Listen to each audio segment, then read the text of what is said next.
നമ്മൾ ഏതൊരു ഫംഗ്ഷൻ വന്നാലും നമ്മൾ ആദ്യം ചിന്തിക്കുന്നത് നമുക്കൊരു ഇത്തിരി ഭംഗിയുള്ള ഒരു ഐറ്റം വേണം, എന്നാൽ ഓവർ വർക്കൊന്നും വരരുത്, കണ്ടാൽ എല്ലാവരും ഒരു സ്റ്റാൻഡേർഡാണെന്ന് പറയണം എന്ന് ചിന്തിക്കുന്നവരാണല്ലോ നമ്മൾ കൂടുതലും. എല്ലാവരും എനിക്ക് തോന്നുന്നത് എന്നെപ്പോലെ ചിന്തിക്കുന്നവരായിരിക്കും, ഭൂരിഭാഗം ആൾക്കാരും എന്നെപ്പോലെ ചിന്തിക്കുന്നവർ തന്നെ ആയിരിക്കും. അപ്പോൾ അതിന് പറ്റുന്ന ഒരു പ്രീമിയം കോൺസെപ്റ്റിൽ വരുന്ന ഒരു ഐറ്റം കേട്ടോ. പ്രീമിയം എന്ന് കേൾക്കുമ്പോഴേ നിങ്ങൾ ഞെട്ടിയൊന്നും വേണ്ട, അങ്ങ് ഒരുപാടങ്ങ് റേറ്റ് വരുന്നതൊന്നും അല്ല. എങ്കിലും ഈ ഒരു ഐറ്റം കണ്ടോ, ഇത്രയും നല്ല സ്റ്റോൺ വർക്ക് കാണാവും നല്ലോണം, ഇത്രയും നല്ലത് കണ്ടോ, സെൽഫ് രീതിയിലാണ് വർക്ക്, നമ്മുടെ ഗോൾഡോ ഒന്നുമല്ല, സെൽഫ് വർക്കിന് എപ്പോഴും ഒരു സ്റ്റാൻഡേർഡ് ലുക്ക് കണ്ടോ. ആ ബ്ലാക്കിൽ തന്നെ ബ്ലാക്ക് ഈ ഒരു കട്ട് വർക്ക് വരിക എന്ന് പറയുമ്പോൾ ഭയങ്കര ലുക്കാട്ടോ. അതുപോലത്തെ ഒരു ഐറ്റമാണ്. ഞാൻ ഇങ്ങനെ തന്നെ അങ്ങ് ജസ്റ്റ് കാണിക്കാം. എനിക്ക് ഞാൻ നൂത്ത് അല്ലാതെ കാണിക്കേണ്ട കാര്യമില്ല. ഞാനിപ്പം നമ്മുടെ തന്നെ ക്രിയേഷനിൽ വന്ന കേട്ടോ, നമ്മൾ ക്രിയേഷൻ കൊടുത്ത് ചെയ്യിപ്പിച്ചെടുത്തേ. കാരണം ഇത് എൻ്റെ സ്റ്റോറിൽ ഞാനിത് കൊണ്ടുവന്നിട്ട് ഒരു തവണ ഞാനിത് കൊണ്ടുവന്ന്, അപ്പം എല്ലാവരും എന്നോട് റിക്വസ്റ്റ് ചെയ്ത് ഇത് വീണ്ടും വേണമെന്ന് പറഞ്ഞു. അപ്പം ഞാൻ തന്നെ ഇത് കൊടുത്തിട്ട് ഇങ്ങനെ ചെയ്തെടുത്തതാണ്. അതിൻ്റെ ദുപ്പട്ട ഞാൻ അന്ന് കൊണ്ടുവന്നതിൻ്റെ ദുപ്പട്ട ഹെവി ആയിരുന്നു കേട്ടോ. ഇപ്പോൾ ഇത് നമ്മൾ ഹെവി മാറ്റിക്കൊണ്ട് സ്കാലപ്പ് ഫിനിഷ് ചെയ്ത് കൊണ്ടുവന്നിരിക്കുകയാണ്. വീഡിയോയിൽ ഇതിനെ കാണാൻ പറ്റുന്നതാണെന്നുള്ള എൻ്റെ ഒരു എനിക്കൊരു വിഷമം എന്ന് പറയുന്നത് എന്താ അറിയാം, നമ്മൾ ഈ വെയർ ഹൗസിൽ നിന്ന് എടുക്കുമ്പം നിങ്ങൾക്ക് ഇതിൻ്റെ കറക്റ്റ് ഇത് മനസ്സിലാവുന്നുണ്ടോ, ഭംഗി മനസ്സിലാവുന്നുണ്ടോ എന്നുള്ളൊരു കൺഫ്യൂഷൻ കേട്ടോ. എൻ്റെ ബോട്ടം വരുന്നത് കൂടിയ സാന്തൂണിലാണ് കേട്ടോ. ഇതാ കണ്ടോ, കൂടിയ സാന്തൂണിലെ ബോട്ടം, ഭംഗിയായിട്ടുള്ള ഒരു ബ്ലാക്ക്, ഇതാ ബോഡി ഫുള്ളും വർക്കാണ്, താഴെ വരെ വർക്കാണ്. നിങ്ങൾക്ക് ഫുള്ള് മനസ്സിലാവാൻ വേണ്ടി ഇത്രയും നല്ല വിരിവോടുകൂടി കാണിക്കുന്നത്. ഇതാണെങ്കിൽ ഡയമണ്ട് ജോർജറ്റ് ആണ്. ഡയമണ്ട് ജോർജറ്റ് അല്ല, ചിനോൺ, നല്ല ചിനോൺ മെറ്റീരിയൽ, പ്യുവർ ചിനോണാണ്. ഭയങ്കര സോഫ്റ്റും ബോഡി ഹഗ്ഗിങ് സ്കാലപ്പാണ് ദുപ്പട്ടയിൽ കൊടുത്തിരിക്കുന്നത്. ഇത് തയ്ച്ചിട്ടുണ്ടല്ലോ നിങ്ങൾ എന്നെ ഓർക്കും, അത്രയും എനിക്ക് പറയാൻ പറ്റും. അത്ര നല്ലൊരു ഐറ്റമാണ്, നിങ്ങൾ മിസ്സാക്കല്ല. ഒരു ക്യൂട്ടായിട്ട് നിങ്ങൾക്ക് എവിടെയെങ്കിലും പോകാൻ നിങ്ങൾ ആഗ്രഹിക്കുന്നു, ഇതെടുത്തോ, അടിപൊളിയായിരിക്കും. പ്രൈസ് ആയിട്ടുണ്ടോ മോളെ? ഇതിൻ്റെ പ്രൈസ് വന്നായിരുന്നു, ഞാൻ ജസ്റ്റ് പ്രൈസ് നോക്കിയിട്ട് പറയാം.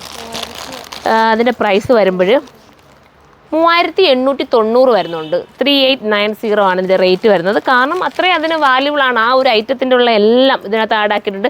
ഞാനിത് മമതാ മേഡത്തിന് ഒരു തവണ ഇതിൻ്റെ ചുരിദാറാക്കി കൊടുത്ത് ഞാൻ ഡിസൈൻ ചെയ്ത് കൊടുത്തിട്ട് എല്ലാവരും എന്നോട് ചോദിച്ചിട്ടുണ്ട്. അപ്പോൾ അത് തന്നെ ഞാൻ അങ്ങ് മെറ്റീരിയൽ ചെയ്തതേ ഉള്ളൂ. ഇനി നമുക്ക് അടുത്ത കളർ കാണാം. അടുത്ത കളർ കണ്ടോ, ഈ ബ്ലൂ ഒക്കെ ഞാൻ എന്താ പറയേണ്ടത്, നല്ല സൂപ്പർ ബ്ലൂ അല്ലേ, നല്ല ഭംഗിയുള്ള ബ്ലൂ ആണ്. കണ്ടോ, എല്ലാവരുടെയും ഷെയ്ഡിന് ഒരുപോലെ ഇണങ്ങുന്ന ഐറ്റവും നമുക്ക് പറയാം. നമ്മുടെ ക്യാമറയിലുണ്ടല്ലോ, നമ്മൾ മൊബൈലിലല്ലേ ഇത് ഷൂട്ട് ചെയ്യുന്നത്, ഇതിൻ്റെ ക്യാമറ വേറെ കളറായിട്ടാണ് വരുന്നത്. ഇത് ഭയങ്കര രസമായിട്ടുള്ള ബ്ലൂ ആട്ടോ. എനിക്ക് അത്രയും ഗ്യാരണ്ടി പൂർവ്വം പറയാൻ പറ്റും. ഇത് നിങ്ങളുടെ കയ്യിലെത്തുമ്പം ഇവിടെ കാണുന്നതിനെക്കാട്ടിലും അടിപൊളിയായിരിക്കും. എൻ്റെ ഒരു കസ്റ്റമർ എനിക്ക് കമൻറ്റ് ചെയ്ത് കേട്ടോ. എനിക്ക് ആ കസ്റ്റമറുടെ കമൻറ്റ് ഞാൻ എപ്പോഴും ഏതൊക്കെ വീഡിയോ ഞാൻ പറഞ്ഞെന്ന് തോന്നുന്നു, അത്രയും എനിക്ക് ഇഷ്ടം തോന്നി. കാരണം അവർ പറഞ്ഞ എങ്ങനെയാണെന്നറിയാമോ കമൻറ്റ് വന്നത്, വീഡിയോ കാണിക്കുന്നതിനെക്കാട്ടിലും സത്യസന്ധമായിട്ടുള്ള ഐറ്റമാണ് ഞങ്ങളുടെ മുന്നിൽ എത്തുമ്പോഴെന്നൊക്കെ പറഞ്ഞപ്പോൾ ഒരുപാട് സന്തോഷം. കാരണം അത്രയും അവരുടെ ആ അത്രയും കമൻറ്റ് ചെയ്യാൻ അവർക്കൊരു മനസ്സ് കാണിച്ചല്ലോ, അതാണ് ഏറ്റവും വലിയ കേട്ടോ. അത് ഞാനീ പറയുമ്പോൾ ആ കമൻറ്റ് എഴുതി ആൾക്ക് മനസ്സിലാവുമായിരിക്കും ഇവിടുന്ന് എടുക്കുന്ന ഐറ്റം സത്യസന്ധമാണ്, ഒരു കളവോ ഒന്നുമില്ല, കള്ളവും ചതിയും ഒന്നുമില്ല എന്ന് പറഞ്ഞിട്ടാണ് ആ കമൻറ്റ് തന്നെ പോയത്. അതുകൊണ്ടാണ് ഞാൻ എടുത്തെടുത്ത ഓരോ വീഡിയോയിലും പറയാൻ കേട്ടോ. എനിക്ക് ഒരുപാട് ഇഷ്ടമായി. അതുപോലെ നിങ്ങളുടെ കയ്യിൽ ഇതെത്തുമ്പോൾ നിങ്ങൾ ചിന്തിക്കും, ഞാൻ ഇവിടെ ഇരുന്ന് പറഞ്ഞതിനെക്കാട്ടിലും കുറച്ചുകൂടെ രസമായിരിക്കും നിങ്ങളുടെ കയ്യിലെത്തുമ്പോൾ നിങ്ങൾ മനസ്സിലാക്കും ഇത്. പിന്നെ പ്യുവറാണ്, പ്യുവർ ഐറ്റത്തിന് ഞാൻ എപ്പോഴും പറയാറുണ്ട് ഡ്രൈ ക്ലീനോ അങ്ങനെയൊക്കെ നിങ്ങൾ ചെയ്ത് ഉപയോഗിക്കാവോ. അതല്ലെങ്കിൽ നിങ്ങളുടെ ഈ സ്റ്റീമർ ഉണ്ടെങ്കിൽ വാഷ് ചെയ്തതിന് ശേഷം ഒന്ന് സ്റ്റീമർ വെച്ച് അയൺ ചെയ്തൊക്കെ എടുക്കുക. വാഷിംഗ് എന്ന് പറയുന്നത് ജസ്റ്റ് ഒന്ന് മുക്കുക, വെള്ളത്തിൽ മുക്കുക, അങ്ങനെ എടുത്തിടുക എന്ന് മാത്രമേ ഉള്ളൂ. അല്ല അതിനകത്ത് ഒന്ന് വാഷിങ് കെയർ ചെയ്യേണ്ട ഒരു ഐറ്റമാണ്. ഞാൻ എടുത്ത് ഓരോന്നിലും ഞാൻ പറയുന്നുണ്ട്, അതനുസരിച്ച് മാത്രമേ നിങ്ങൾ വാഷ് ചെയ്യാവുള്ളൂ. കെയർ ചെയ്യുന്നവർക്ക് എത്ര കാലം വേണമെങ്കിലും ഇത് ഇതുപോലെ കിടക്കും. ഇനി നമുക്ക് അടുത്ത കളർ കാണാം. അടുത്തത് മാമ്പഴ മഞ്ഞ കളർ. അയ്യോ എന്ത് ഭംഗിയല്ലേ, ഞാൻ പറഞ്ഞത് ഇത് ഞാൻ എടുത്തു കഴിഞ്ഞത്. കാരണം എൻ്റെ ഫേവറേറ്റാണ് മാമ്പഴ മഞ്ഞ കളർ. നിങ്ങൾ എടുത്ത് നോക്കണം, എനിക്കിത് കണ്ടിട്ട് തന്നെ ഉണ്ടല്ലോ.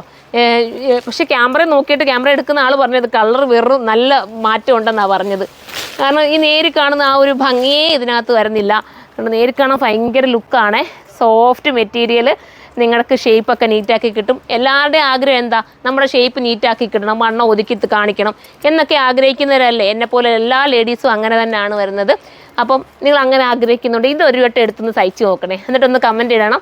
എന്തെങ്കിലും ഒരു ഫോട്ടോ ഇട്ട് തരികയൊക്കെ ചെയ്താൽ നമുക്ക് സന്തോഷമാണ്.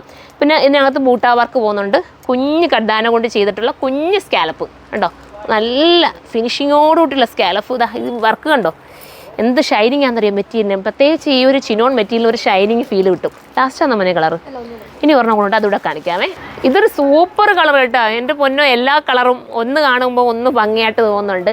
ഏതെടുത്താലും നിങ്ങൾക്ക് ഇഷ്ടമാവും. സൂപ്പർ കളർ എന്ന് വെച്ചാൽ സൂപ്പർ കളർ കേട്ടോ. ഇത് റെഡ് അല്ലേ, എനിക്ക് തോന്നുന്നു ക്യാമറ ഭയങ്കര റെഡായിട്ടാണ് തോന്നുന്നു. പക്ഷേ റെഡിനെക്കാട്ടിലും ഒരു വെറൈറ്റി കളർ, ഈ റെഡ് ബ്ലഡ് റെഡ് എന്നോ എന്നൊക്കെ നമുക്ക് പറയാൻ പറ്റും. ബ്ലഡിൻ്റെ കളർ പോലെ തോന്നില്ലേ അല്ലേ? ആ ഒരു റെഡ് ഉണ്ടല്ലോ, നല്ല രസമായിട്ടുള്ള, കാരണം കളർ പറയാൻ കൺഫ്യൂഷൻ. ഇതൊക്കെ ഒരു വെറൈറ്റി നല്ല റെഡ്, നോർമൽ കാണുന്നതിനെക്കാട്ടിലും ഇങ്ങനെ ഇങ്ങോട്ടിട്ട് മോളെ വിട്ടേടാ, ഇങ്ങനെ ഉണ്ട്, എന്നാലേ ക്യാമറ കറക്റ്റായിട്ട് കിട്ടും. കണ്ടോ, ഇങ്ങനെ ഇട്ടിട്ട് കാണിക്കാം. സെൽഫ് വർക്കാണ്, നോർമൽ നമ്മുടെ എന്താ പറയുക, നമ്മളെപ്പോഴും ഗോൾഡിൽ വൈറ്റിൽ ഒക്കെ കാണാറുണ്ട്. സെൽഫിൽ നിങ്ങളിതുവരെ എടുത്തിട്ടുണ്ടോ? എടുത്തിട്ടില്ലാത്തവരൊന്ന് എടുത്തോ, നല്ലതായിരിക്കും. എൻ്റെ ഒരു ഗ്യാരണ്ടി ഞാൻ എപ്പോഴും പറയാറുണ്ട്, ചില ഐറ്റംസ് ഞാൻ പറയില്ല എൻ്റെ ഗ്യാരണ്ടിയിൽ എടുക്കുന്നത്, ഇത് അതുപോലത്തെ ഒരു ഐറ്റം എൻ്റെ ഫേവറേറ്റ് ആണ്, നിങ്ങൾക്ക് ഫേവറേറ്റ് ആവും. ഒരെണ്ണം എടുത്ത് വെച്ചാൽ നിങ്ങൾക്ക് എപ്പോഴെങ്കിലുമൊക്കെ ഉപയോഗിക്കുക, എല്ലാ ഫംഗ്ഷനുകളിലും ഇടാൻ പറ്റുന്നതാണ്. മിസ്സാക്കാതിരിക്കുക. ഇതിനെക്കുറിച്ചുള്ള കമൻറ്റ് നിങ്ങൾ കമൻറ്റ് ബോക്സിൽ ഒന്ന് കമൻറ്റ് ചെയ്യണം. നിങ്ങളുടെ ഓരോ കമൻറ്റും നമുക്ക് വാല്യബിളാണ്. എല്ലാവരുടെയും, എല്ലാവരും സപ്പോർട്ട് ചെയ്യുന്ന എല്ലാവർക്കും ഒരിക്കൽ കൂടി നന്ദി പറഞ്ഞുകൊണ്ട് ബൈ.